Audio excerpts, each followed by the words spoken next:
When Mia walked through the door, I smiled without thinking. So, how was dress shopping? She laughed softly.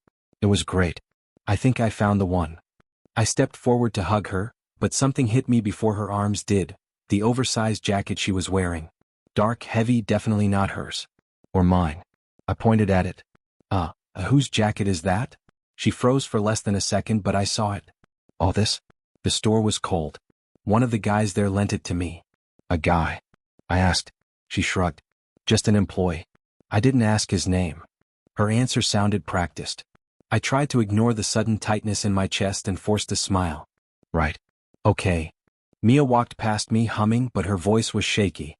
I watched her hang the jacket on the back of a chair like it was something delicate. I grabbed my phone and texted Ethan. She came home wearing a man's jacket. Ethan, what? Why? Said a store employee gave it to her. Ethan, you believe that? I don't know. When Ethan called, I answered immediately. Dude, are you okay? He asked. I'm fine. Probably overthinking. Send me a picture, he said. I held up my phone, snapped a quick shot and sent it. Ethan didn't respond for a moment. When he did, his voice dropped. That doesn't look like a store jacket. Looks personal. I didn't want to agree, but my silence said enough. That evening, Mia joined me on the couch. You've been quiet. Something wrong? I tried to sound normal. Just tired. Long day. She leaned on my shoulder. Don't be stressed. The wedding will be perfect. I stared at her. 6 weeks left. Yeah, she whispered. 6 weeks. But her mind looked far away. Before bed, she picked up the jacket again, her fingers brushing the fabric like she was remembering something. I asked, why are you looking at it like that? She flinched, then forced a smile. Just checking the size. It was huge on me. Right, I muttered. Later, when she went to shower, I stared at the jacket alone. Something felt off, too warm, too familiar, too wrong. She came back into the room. Aiden? Are you coming to bed? Yeah, I said, but my voice sounded hollow. We lay down in the dark. I whispered, you had fun today? Yes. Why? She replied quickly. No reason. She turned away from me. I listened to her breathing settle, but my own refused to slow. The image of that jacket kept replaying in my mind. The hesitation in her voice. The lie that didn't sound like a lie because of what she said, but because of how she said it. I stared at the ceiling and whispered to myself, why does this feel wrong? Sleep never came. The jacket stayed in my mind all night, sitting there like a warning I didn't yet understand. The next morning, while Mia made coffee, I picked up the jacket again. Something felt strange about it, too personal, too expensive to be some store jacket. I slid my hand along the inner lining and paused when my fingers hit stitching. A name. Dylan Hart. My stomach tightened. When Mia walked back in, I kept my voice light. Hey, do you know anyone named Dylan Hart? Her hand jerked, spilling a little coffee. What? Why would you ask that? I just saw the name inside the jacket, I said, pretending not to watch her face. She swallowed. Probably the store guy. Maybe it was his jacket. Right, I mumbled. Her forced smile didn't reach her eyes. Later, at brunch with her bridesmaids, I kept replaying her reaction. Mia laughed loudly at every joke, overly bright, like she wanted noise to drown something out. Lily kept glancing at the jacket I had draped over my chair. I leaned toward her. You okay? You keep staring at the jacket. She jumped a little. No, I just think it's nice. That's a lie, I whispered. She looked down at her plate. Mia noticed the tension. What are you two whispering about? Nothing, Lily rushed. It's really nothing, I added, though my voice sounded stiff. When Mia got up to take a call, I turned to Lily again. Do you know Dylan? Lily's eyes widened. Dylan? Why would you ask me that? I found his name in the jacket. She stuttered. I don't know anything. Really. I don't want to get involved. That means you already are. Her hand shook. Aiden, please just drop it. Before I could push further, Mia returned and slid into her seat. She grabbed my hand under the table, gripping tightly. Don't start doubting me now, she whispered. Her voice trembled. I asked, why are you shaking? She pulled her hand back. I'm stressed. The wedding.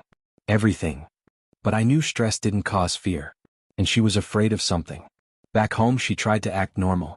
Let's watch a movie tonight, she said. I'm tired, I answered. She bit her lip. Are you mad at me? No, I lied. I'm just thinking. She touched my shoulder. Please don't think bad things. I'm doing my best. Her words sounded like she was pleading with me not to look deeper. When she went to sleep, I stayed up and opened my laptop. I typed the name. Dylan Hart. Dozens of photos appeared. Him, smiling, confident, the type of man Mia once dated but never talked about. She always avoided the subject. We don't match, she had said once. We bring out the worst in each other. My chest tightened as I stared at his face. Why would Mia be wearing his jacket? I whispered to myself, why didn't you tell me? But the room stayed quiet. Only suspicion answered. And suspicion was beginning to feel like the truth. When Mia told me she needed a weekend with her mom to clear wedding stress, I nodded. Yeah, go rest. You deserve it. She kissed my cheek. I'll text you when I get there. But an hour after she left, doubt pushed me to call her mother. Hi, Mrs. Parker, I said. Did Mia reach you? She sounded confused. Reach me? I haven't seen her in weeks. My stomach dropped. Oh, maybe I misunderstood. No, dear. She didn't mention visiting. When I hung up, I whispered, she lied again. I tried calling Mia, but she didn't pick up. She sent a text instead, just arrived. Bad signal. Love you. I stared at the message, feeling heat rise in my chest. When she finally came back Sunday evening, she had a bright smile plastered on her face. Aiden. I missed you. Her voice sounded too rehearsed, too loud. How was the trip? I asked. Relaxing. Mom made my favorite soup. You know how she spoils me. I forced a smile. Yeah. She told me. Mia froze. You talked to her? Yeah. She said she didn't see you. Her eyes darted away. Oh, she probably forgot. She's been stressed. She forgot seeing her own daughter? I don't know, she snapped, then softened instantly. I'm sorry. I'm just tired. She hugged me tightly. Too tightly. I didn't hug back. That night while she showered, her phone buzzed twice. I didn't want to look. I swear I tried to ignore it. But the third buzz broke me. You left your bracelet in my car. My heart stopped. When Mia walked out, wrapped in a towel, she smiled. You look tense. Want to watch something? I shook my head. No. I need to think. Think about what? She asked. I don't know, I lied. She didn't push further. As soon as she fell asleep, I stepped into the hallway and called Ethan. He answered instantly. What's happening, man? She lied about seeing her mom. Wait, what? And she got a message. Something about a bracelet in someone's car. Ethan exhaled sharply. Aiden, this doesn't look good. I know. This is worse than the jacket, he said quietly. I know, I repeated. You need real proof. Yeah, I whispered, even though the truth already felt like a knife. The next day at Mia's bridesmaid's fitting, the room felt crowded with secrets. Bridesmaids laughed and chatted, but Lily refused to look in my direction. I approached her. Lily. She whispered, please, don't talk to me here. What are you hiding? She shook her head and practically ran behind the others. Her reaction made everything worse. Mia called out, Aiden, can you grab my bag? I nodded but didn't move. She frowned. What's wrong now? Nothing, I said. Everything. As the fitting continued, I stood there like a ghost, watching people smile while my world quietly cracked. I wanted the truth. I feared the truth. And both feelings were tearing me apart. I waited until the bridesmaids left the room before following Lily into the hallway. Lily, I said, trying to keep my voice steady. She flinched. Aiden, please don't. I can't do this. You already are, I whispered. Just tell me the truth. She shook her head, eyes darting around like she wanted to escape. I shouldn't say anything. She'll hate me. She already knows something's wrong, I said. And I do too. Lily backed against the wall. Aiden, stop. Please. Did Mia really go dress shopping? She closed her eyes. Please, don't make me answer. I need to know, I said quietly. I'm not angry at you. I just want the truth. Her breath trembled. She'll ruin me if she finds out I told you. I won't let that happen, I said. I promise. Lily opened her eyes and they were already wet. Aiden. She wasn't shopping. My chest tightened. Then where was she? She covered her mouth with her hand as tears streamed down. She was with Dylan. The hallway spun for a second. Say it again. She was with Dylan, she repeated, voice breaking. They rented a private cabin. I saw them. I wasn't supposed to be there, but my cousin works at the lodge. I saw them together. My voice cracked. Together how? Lily sobbed harder. Laughing. Drinking. They kept touching each other. They disappeared into a room for almost an hour. I'm so sorry. I leaned a hand against the wall.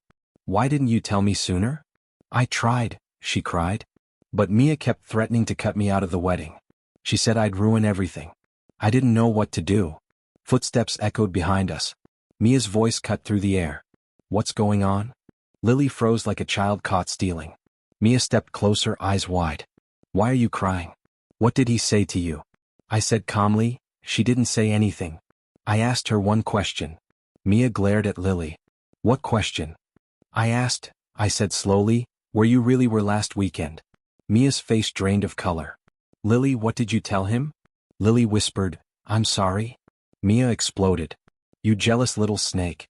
You've always been jealous of me. Stop, I said. This isn't about jealousy. Mia turned to me. She's lying. Why would you believe her? I stared directly into her eyes. Did you see Dylan? No, she shouted instantly. Too instantly. I nodded. Okay. Aiden, don't do this, Mia begged. You're letting other people mess with our relationship. I'm asking simple questions, I said. You don't want to answer them. I did answer, she yelled. I said no. Right, I whispered. If she had lied any faster, the air would have caught fire. I walked past her. Aiden, come back, she shouted. I didn't. I stepped outside into the parking lot, leaned against my car and let the cold air hit my face. My world wasn't cracking anymore. It was collapsing. And I still needed proof that couldn't be denied. Proof that would end everything. I spent the whole night staring at the name stitched in the jacket. Dylan Hart. A name Mia swore she left in her past. By morning I made up my mind. I needed answers from him directly. I found his profile online. Public photos, gym selfies, expensive watches. I sent a message. I need to talk to you. It's about Mia. He replied in minutes. Dylan, sure. Coffee shop on Oak Street. Don't be late. When I walked in, he was already there, leaning back like he owned the place. The first thing he did was smirk. You must be Aiden, he said. I wondered when you'd show up. I sat down slowly. You know why I'm here. Of course, he said. Mia always said you were the calm type. Guess not calm enough. I ignored the jab. Did you see her last weekend? He raised an eyebrow. You want the honest answer or the polite one? Honest. He shrugged. Yeah. I saw her. My jaw tightened. At the cabin? He grinned. You know about the cabin? Impressive. She must have slipped more than she planned. The words hit me like a punch. Why didn't she tell me? He leaned forward. Because Mia hates hurting people. But she also hates letting go of things she still wants. And she wants you? I asked, hating the tremor in my voice. Sometimes, he said. When she feels lost. When she's confused. When she remembers the fire we had. Stop, I snapped. He smiled wider. I'm just saying she always comes back. Even if it's just for a night. Even if she pretends it's a mistake the next morning. I gripped the edge of the table. Why are you telling me this? Because you came here thinking you'd get a clean answer, he said. There isn't one. Mia's heart is complicated. No, I said. She just lies. He laughed.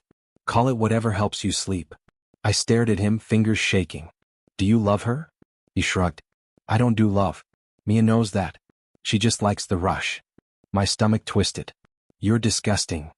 And you're naive, he replied calmly. But that's why she picked you. I stood up. This is over. He leaned back again. Is it? Weddings don't stop her. I clenched my fist but forced myself to walk away before I did something I'd regret. Outside, I called Ethan immediately. He answered on the first ring. Talk to me. I met him, I said. What happened? He admitted everything. He bragged. He doesn't even feel guilty. Ethan cursed under his breath. Aiden, you can't marry her. You know that, right? I know, I whispered. So end it. Not yet. What do you mean not yet? I stared at the street, feeling a cold calm settle inside me. If the truth is going to destroy my life, then everyone should know it too. I'm done protecting her. You're planning something, Ethan said. I'm planning the truth. He sighed. Just, don't lose yourself in this. I won't, I said. But part of me already felt gone. I went home, opened my laptop, and began collecting everything. Screenshots, timestamps, messages, Lily's statement. If Mia built our future on lies, then I would end it with the truth. The wedding hall buzzed with excitement, but I felt nothing. My suit felt too heavy, my breath too tight. Mia stood across from me, glowing in white, smiling like we hadn't spent weeks drowning in lies. She whispered, "You look nervous." "I'm fine," I said flatly. "You're not even looking at me," she teased. I met her eyes. "I'm looking." She didn't recognize the emptiness staring back at her. The officiant lifted his book. "We are gathered today." My ears rang. Flowers, candles, music, everything blurred. All I saw was the jacket, the stitched name, the messages, Lily's tears, Dylan's smirk. When the vows finally reached my part, the officiant asked, "Aiden, do you take Mia to be your wife?" I raised my hand. "Before I answer, everyone needs to see something." Murmurs rippled through the room. Mia's smile cracked. She whispered, "Aiden, what are you doing?" I turned to Ethan, who nodded and tapped the remote. The screens behind us lit up instantly. The first image appeared, Mia stepping out of Dylan's car. Gasps filled the hall. "No," she whispered, "turn it off, please." The next slide showed text messages. Dylan, "Same cabin as last time." Mia, "I'll make an excuse." Mia screamed, "Stop." "Aiden, please." Guess whispered, shocked. Her father shouted, "Mia, what is this?" Her mother covered her mouth, trembling. Photos of the cabin. Screenshots. Timestamps. Her bracelet in Dylan's car. Lily's written confession. My hands didn't shake. I had rehearsed this in my mind too many times. Mia collapsed to her knees. "Aiden, please don't do this. Let's talk outside. Please." I looked down at her. "Outside? You had weeks to talk." She crawled toward me. "I'm sorry. I'm so sorry. It meant nothing." "Funny," I said quietly, "because it meant everything to me." A chair scraped loudly. Dylan tried to stand and slipped toward the exit. Ethan stepped in front of him. "Sit. You're not running from this." Dylan sneered. "Man, this is between." "No," Ethan snapped. "You made it everyone's problem." Guests glared at him, whispering harshly.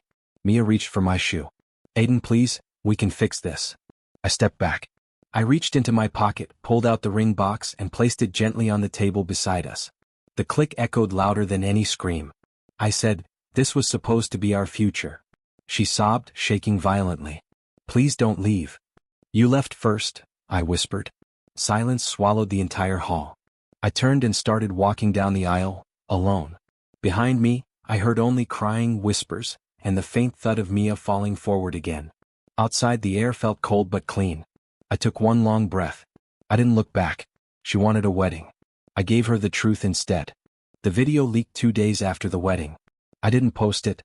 I don't even know who did. But when Ethan called me at 7 in the morning, his voice said everything. "Aiden, it's everywhere."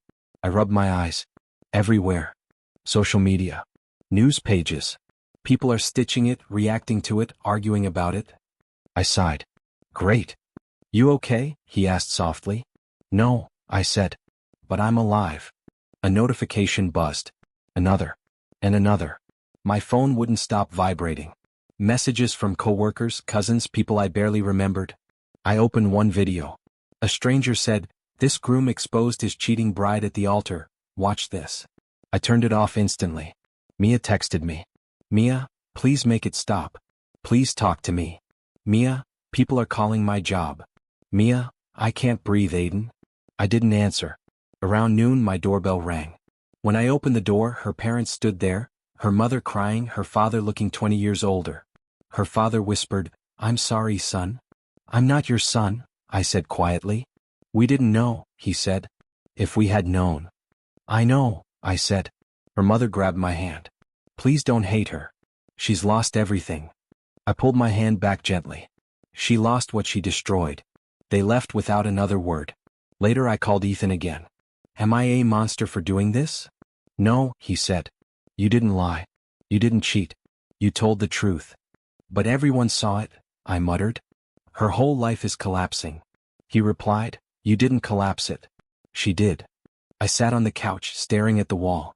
"So why do I feel sick?" "Because you're human," he said. My phone buzzed again. A long message from Lily. "Lily, Aiden, I'm so sorry. I should have spoken sooner. I was scared. I hope you can forgive me someday." I typed back. "Me, I don't blame you. You tried." She replied instantly. Lily, I hope you heal. I wished I knew how. That night I walked outside for air. The street was quiet, and the sky looked emptier than usual. My mind wouldn't stop spinning. I whispered to myself, did I go too far? A voice in my head said yes. Another said no. I sat on the curb and buried my face in my hands. The silence around me felt like a blanket, but not a warm one. More like something that hid the world but didn't comfort me. My phone vibrated again. Ethan. Dude, he said, don't sit alone tonight. Come over. I need to be alone, I replied. You sure? Yeah. After he hung up, I stared at the ground. I didn't feel proud. I didn't feel victorious. I didn't feel anything. My heart felt like a house with no furniture, still standing but hollow. So hollow that even my own thoughts echoed when I breathed. I whispered, why doesn't this feel like justice? But the night didn't answer. Only silence did. Months passed before I realized how quiet my life had become. No wedding plans. No arguments. No pretending. Just me, trying to rebuild whatever was left. I went back to the gym after years. The trainer raised an eyebrow. Haven't seen you in a while. Yeah, I said, lifting light weights. Life happened. He chuckled. Happens to all of us. Work felt different too. People stared for a while, whispered, then eventually moved on. I kept my head down, finished tasks early, took walks during lunch to clear the fog inside me. One afternoon, as I sat alone in the break room, a soft voice said, you're always here by yourself. I looked up. Ava, quiet, steady, someone who never gossiped. I like the silence, I said. She smiled. Silence can be healing. I nodded. Sometimes. She sat across from me. You don't have to explain anything. I'm not asking. I appreciate that, I said. Ava sipped her tea. You look tired, Aiden. I am. You carrying something heavy? Trying not to, I said quietly. She tilted her head. You deserve peace. Those words hit deeper than I expected. Peace feels far. It won't always be, she said. It finds people who stop running. I let out a soft laugh. I've been running for months. Then walk, she said. Start there. Her calmness felt like a blanket around a bruise, soft but real. Over the next weeks we talked more. Never about the wedding. Never about Mia. Ava never pushed. She just listened when I spoke and stayed quiet when I didn't. One evening after work, she caught me staring out the window. Big thoughts, she asked. Old ones, I said. You ready to let some go? I'm trying. She smiled gently. Trying is enough. That night, instead of going straight home, I walked through town aimlessly. My feet eventually led me to the small park where Mia and I once sat dreaming about our future. Wedding houses, kids, vacations. I stood by the old bench. The memories didn't stab like I expected. They didn't burn. They just existed. Funny place to end up, I muttered to myself. I sat down and looked around. Kids running. Couples laughing. A dog chasing a leaf. Life moving without hesitation. I whispered, you didn't break me, Mia. The breeze carried the words away. I closed my eyes. You just pushed me toward who I needed to become. My voice didn't shake. My chest didn't ache. For the first time in months, I felt a strange calm settle inside me, like my ribs were no longer carrying stones. When I stood, the world felt lighter. Not new. Not perfect. But lighter. I walked away from the bench slowly, not toward a new love, not toward anyone else's expectations. I walked toward myself. Toward a version of me that finally felt real. Toward a life where I didn't need to apologize for choosing peace. And for the first time, peace didn't feel far. It felt possible.